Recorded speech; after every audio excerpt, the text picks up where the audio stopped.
নমস্কার বন্ধুরা, আজকে আমরা দেখব সরকারি ই-টিন সার্টিফিকেট আপনারা নিজেরাই নিজেদের কম্পিউটারে কিভাবে তৈরি করবেন সেটা আপনাদেরকে আমি দেখাবো।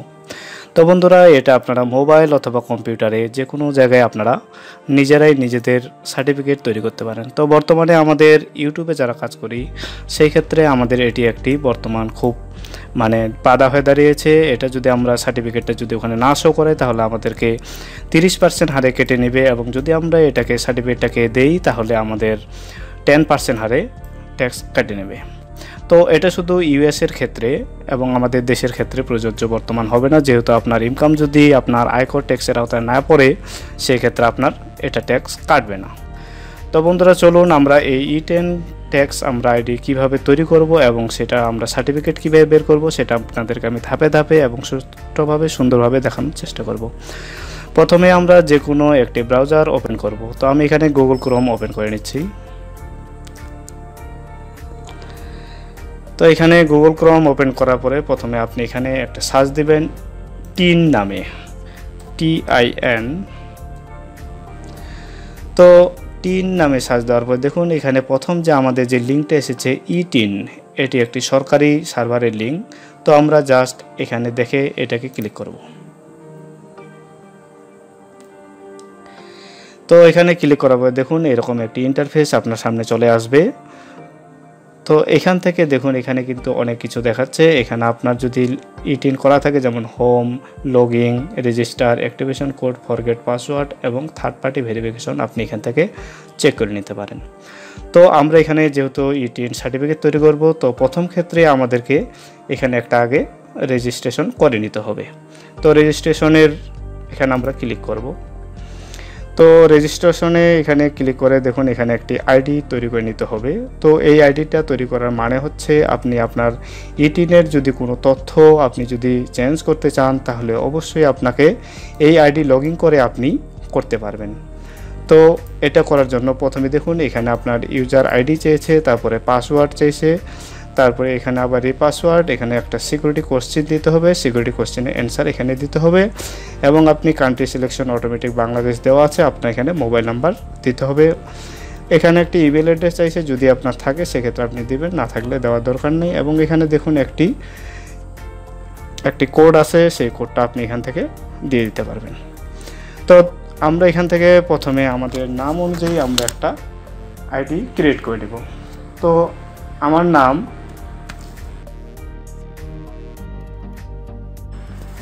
আমি এখানে আমার নাম যেটা সেটাই আমি দিচ্ছি। তারপরে এখানে আমি একটি পাসওয়ার্ড দিব, যে পাসওয়ার্ডটা অবশ্যই একটু স্মার্ট হতে হবে। এখানে দেখুন আপনাকে কিছু সাজেস্টেড তারা দেখিয়ে দিচ্ছে, আপনি সেই ক্ষেত্রে এখানকার সাজেস্টেড অনুযায়ী মিলে আপনি আপনার পাসওয়ার্ড তৈরি করবেন।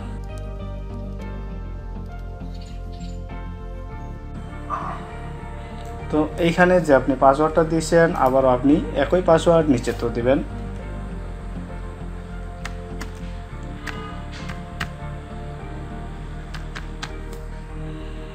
এখন আপনাকে এখানে দেখুন নিচে একটি সিকিউরিটি কোশ্চেন দিতে বলা হয়েছে, আপনি এখানে জাস্ট সিকিউরিটি কোশ্চেনটি দিয়ে দিবেন। তো এখানে সিকিউরিটি কোশ্চেন দেখুন আমি এখানে দেখতেছি what is your favourite colour. তো আপনার এখানে যত সহজ যে কোশ্চেনটা সেই কোশ্চেনটা আপনি এখানে সিলেকশন করে দিতে পারেন। তো এখানে দেখুন what is your favourite sports, অথবা আপনি এখানে, আমি এই কোশ্চেনটাকে খুব সহজ মনে করতেছি, তো আমি এখানে দেখুন what is your favourite colour এই কোশ্চেনটা দিয়ে দিলাম। তো এখান থেকে আমি জাস্ট এখানে আমার যে কোশ্চেনের যে অ্যান্সার সেটা আমি এখানে দিয়ে দেব। তো আমি এখানে দিচ্ছি ব্লু। তো এখানে দেখুন আপনি এখানে কান্ট্রি অটোমেটিক দেওয়া আছে, তো আপনি এখান থেকে যদি চান তাহলে আপনি চেঞ্জ করে দিতে পারেন যদি আপনি অন্য দেশে থাকেন।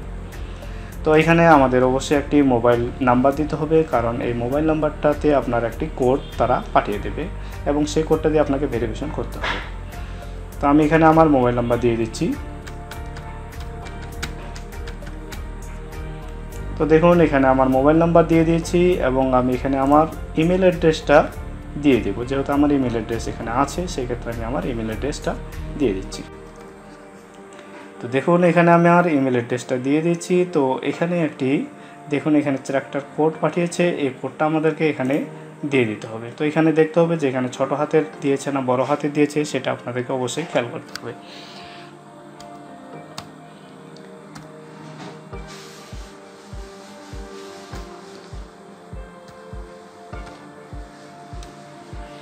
তো দেখুন আমি এখানে কোডটা দিয়ে দিয়েছি এবং আমি এখানে রেজিস্ট্রেশনে এখন সাবমিট করতে পারি।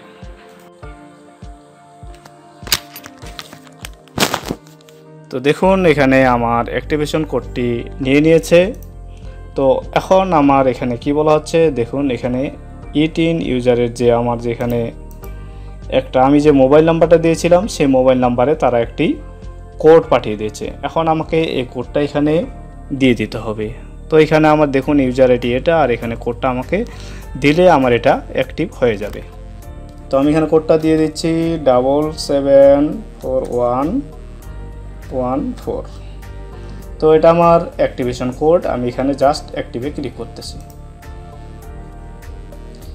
তো দেখুন এখানে রেজিস্ট্রেশন আমার এখানে কমপ্লিট হয়ে গেছে। এখন আমাকে লগ ইন করার জন্য কন্টিনিউ করতে বলা হয়েছে। তো আমি এখানে জাস্ট লগ ইনে ক্লিক করলাম। তো এখানে আমি জাস্ট আমার যে আইডিটা ছিল সেটা আমি দিয়ে দিচ্ছি। এখন আমি এখানে জাস্ট পাসওয়ার্ডটা দিয়ে দিচ্ছি।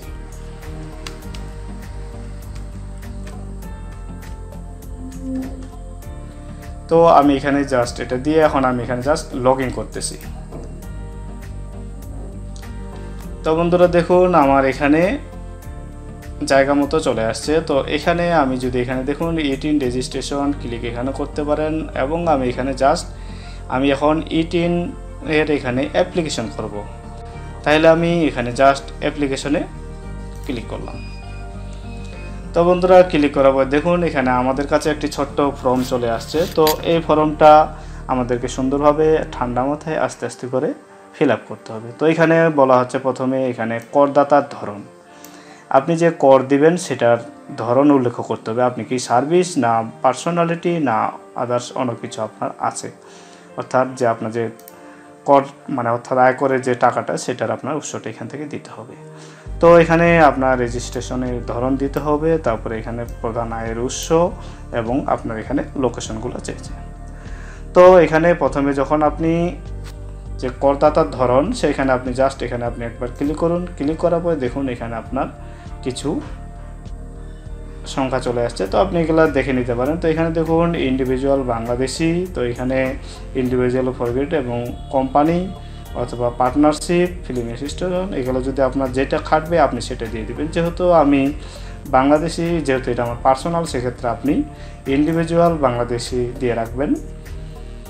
তো এখানে দেখুন এখানে আপনার বলা হচ্ছে ইন্ডিভিজুয়াল বাংলাদেশি হ্যাভিং এনআইডি, অর্থাৎ আপনি যে কিসের মাধ্যমে এই তথ্যটা পূরণ করতে চাচ্ছেন সেটা আপনাকে দেখে দিতে হবে। আমরা এখানে এনআইডির মাধ্যমে এই তথ্যটা ফিল আপ করবো। সেক্ষেত্রে আমরা এখানে জাস্ট এনআইডি সিলেকশন করে দিতে হবে। এখানে কিন্তু দেখুন এখানে মিরর ডিপার্টমেন্ট অথবা আপনার এনআইডি চাইছে। তো আমরা এখানে এনআইডির মাধ্যমে করবো, সেটা আমাকে এনআইডিতে সিলেকশন করে দেখাতে হবে। তো এখানে বলা হচ্ছে রেজিস্ট্রেশনের ধরন। তো রেজিস্ট্রেশন ধরন আমরা এখান থেকে যেহেতু নতুন, সেক্ষেত্রে আমাদের নিউ হিসাবে এটাকে রাখতে হবে। এখানে দেখুন আপনার যে আয়ের প্রধান উৎস, কোথা থেকে আপনার এই টাকাটা উৎস হচ্ছে সেটা তথ্য চেয়েছে। তো আপনি এখান থেকে জাস্ট একটু দেখিয়ে দিবেন। তো আমাদের এখানে কিন্তু অটোমেটিক সার্ভিস দেওয়া আছে। তো এখানে যদি আপনি সার্ভিস করে থাকেন তাহলে আপনি এখানে সার্ভিস দিবেন। যদি আপনি অন্য কিছু আপনার প্রফেশনাল বিজনেস অথবা আপনি যদি কিছু না করে থাকেন তাহলে অবশ্যই আপনি এখানে আদার্সে দিবেন। আমি একটি যেহেতু ছোটোখাটো চাকরি করি সেক্ষেত্রে আমি এখানে সার্ভিস দিয়ে রাখলাম। এখন এখানে দেখুন location of main source income, আর এখানে বলা হচ্ছে টাইপ এমপ্লয়ার সার্ভিস লোকেশন। তো এখানে যদি আপনি যে location of main source of income, অর্থাৎ আপনি যেখানে থেকে টাকা আয় করতেছেন যে জায়গায় বসে, সেক্ষেত্রে আপনার এখানকার যে লোকেশনটা সেটা আপনাকে দিতে হবে। আর এখানে দেখুন এখানে সার্ভিস অফ লোকেশন, আপনি যে জায়গায় সার্ভিস করতেছেন সেই জায়গাটার নাম উল্লেখ করতে হবে। তো এখানে আমি মেইন সোর্স বর্তমানে যে আমার লোকেশনটা আছে, আমি এখানে যেখানে আছি আমি এই জায়গাটাকে এখানে জেলাটাকে আপনি সিলেকশন করে দেব। তো আমি এখানে জেলাটায় আছি, তো আমি এখানে বর্তমানে খুলনায় আছি। তো আমি এখানে জাস্ট খুলনা সিলেকশন করে দিয়েছি। তো এখান থেকে দেখুন এখানে সার্ভিস লোকেশন। তো আমি যেহেতু এখানে আমার যে অর্গানাইজেশন, আমি যেহেতু একটা চাকরি করি, সেক্ষেত্রে আমাকে এখানে অর্গানাইজেশন অথবা প্রতিষ্ঠান আমাকে সিলেকশন করে দিতে হবে।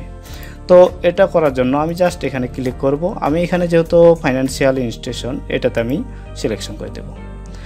তো এখানে দেখুন সব কিছু যখন আপনার ঠিকঠাক থাকবে তখন আপনি জাস্ট এখানে নেক্সটে ক্লিক করে দিন। তো নেক্সটে ক্লিক করার পরে দেখুন এখানে আপনার কিছু তথ্য চাইছে। এই তথ্যটা আপনাকে সুন্দরভাবে ঠান্ডা মাথায় পূরণ করতে হবে।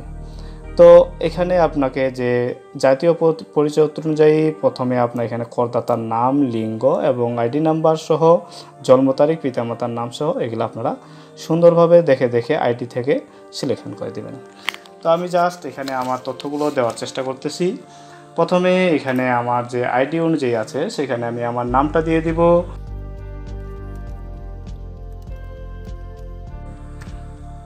এখানে আমার লিঙ্গ, আমি একজন মেল, সেক্ষেত্রে আমার মেল দিয়ে দেব। তো এখানে আমার যে এনআইডি নাম্বার, সেই নাম্বারটা আমি দিয়ে দেব।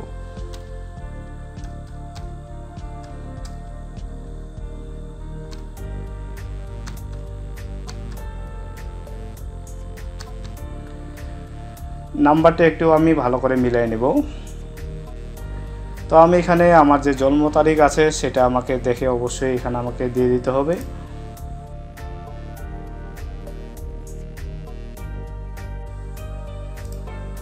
এখানে আমি আমার এটা দিয়ে দিছি। এখন আমার এখানে পিতার নাম দিয়ে দিব।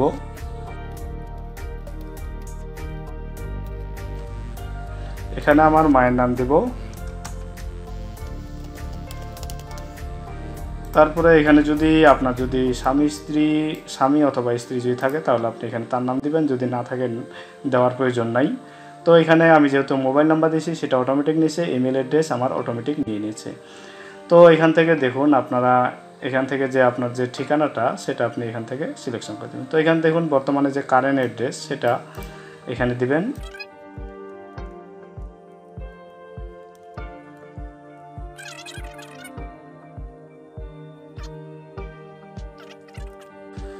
তো আমার যেহেতু আমি এখানে বলা হচ্ছে যে কারেন্ট অ্যাড্রেস, সো আমি এখানে কারেন্ট অ্যাড্রেসটা দিছি। তো এখানে যদি আপনাদের যদি কারেন্ট অ্যাড্রেস এবং যদি আপনার পার্মানেন্ট অ্যাড্রেস যদি একই থাকে তাহলে আপনি এখান থেকে জাস্ট সিলেকশন করে দিতে পারেন।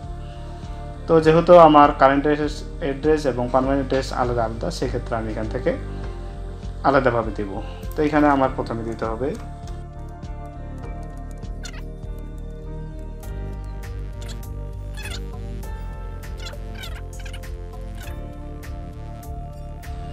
তো এখানে আমার দ্বিতীয় লাইনের প্রয়োজন নেই। যদি আপনার এখানে কোনো আলাদা কোনো ওয়ার্কিং অথবা বিজনেস অ্যাড্রেস থাকে সেক্ষেত্রে আপনি এখানে এটাও দিতে পারেন।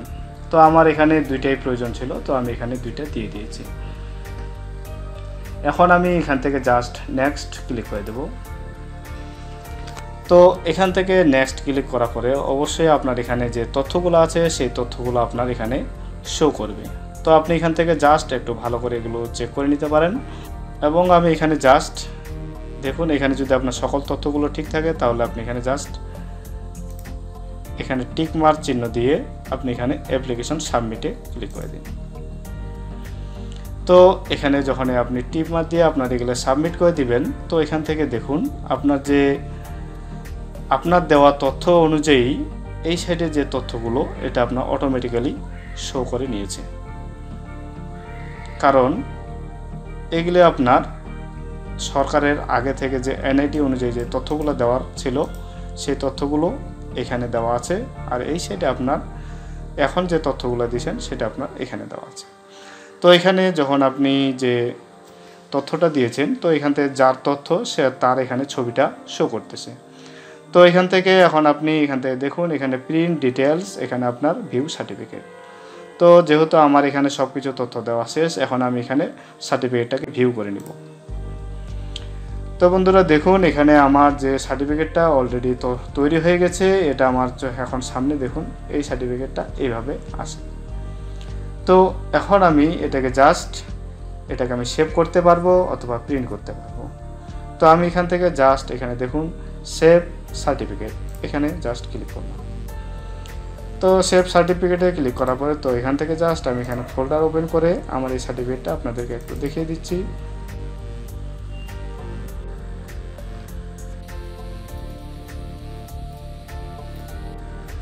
তো দেখুন আমার সার্টিফিকেটটা এই অনুযায়ী তৈরি হয়ে গেছে। তো বন্ধুরা, এখন আপনাদেরকে আমি আশা করি আপনাদের এই টিএন সার্টিফিকেট তৈরি করতে আপনাদের আর কোথাও কোনো সমস্যা হওয়ার কথা না। যদি কোথাও আপনাদের সমস্যা হয়ে থাকে তাহলে অবশ্যই আমাকে কমেন্ট করে জানাবেন অথবা ইমেল করতে পারেন আমার ইমেল নিচের আইডি থেকে। তো বন্ধুরা, আমি বলবো যে এই টিন সার্টিফিকেটটি অনেক জায়গায় কাজে লাগে। এটি ব্যাংকে অ্যাকাউন্ট করতে অথবা কোনো ড্রাইভিং লাইসেন্স করতে অথবা যে কোনো জায়গায় আপনি সরকারের অনেক জায়গায় আপনার এই টিন সার্টিফিকেট করতে লাগে। আপনি যদি সরকারি কোনো ব্যবসা প্রতিষ্ঠানের জন্য লাইসেন্স করতে চান সেটাও ক্ষেত্রে আপনার এই টিন সার্টিফিকেট প্রযোজ্য। তো বন্ধুরা, এই টিন সার্টিফিকেট করতে আপনার কোনো ক্ষতি হবে না। প্রথমে আপনাকে 3 বছর যদি আপনার কর আওতায় যদি আপনি না থাকেন তাহলে অবশ্যই শুধুমাত্র আপনাকে করের শুধু যে আপনার যে কাগজপত্র দাখিল করা সেই জিনিসটা আপনি জাস্ট সরকারের কাছে দাখিল করবেন প্রতি বছরে একবার করে। যখন আপনি 3 বছরের মধ্যে আপনার ইনকাম শূন্যের কোটায় থাকবে অর্থাৎ কর ট্যাক্সের আওতায় থাকবে না, সেক্ষেত্রে 3 বার সাবমিট করার পরে আর আপনাকে এটি দাখিল করতে হবে না। তখন অটোমেটিক্যালি এটি সরকারি থেকে ডিসমিস হয়ে যাবে, যেহেতু আপনি করের আওতায় নেই। তো বন্ধুরা, ধন্যবাদ। আশা করি সবাই বুঝতে পারছেন। এভাবেই আপনারা আপনাদের টিন সার্টিফিকেট তৈরি করে আপনারা আপনাদের ইউটিউব অথবা যে কোনো জায়গায় আপনারা দাখিল করতে পারেন। ধন্যবাদ। দেখা হবে পরবর্তী ভিডিওতে। ততক্ষণে ভালো থাকবেন। Bye, tata.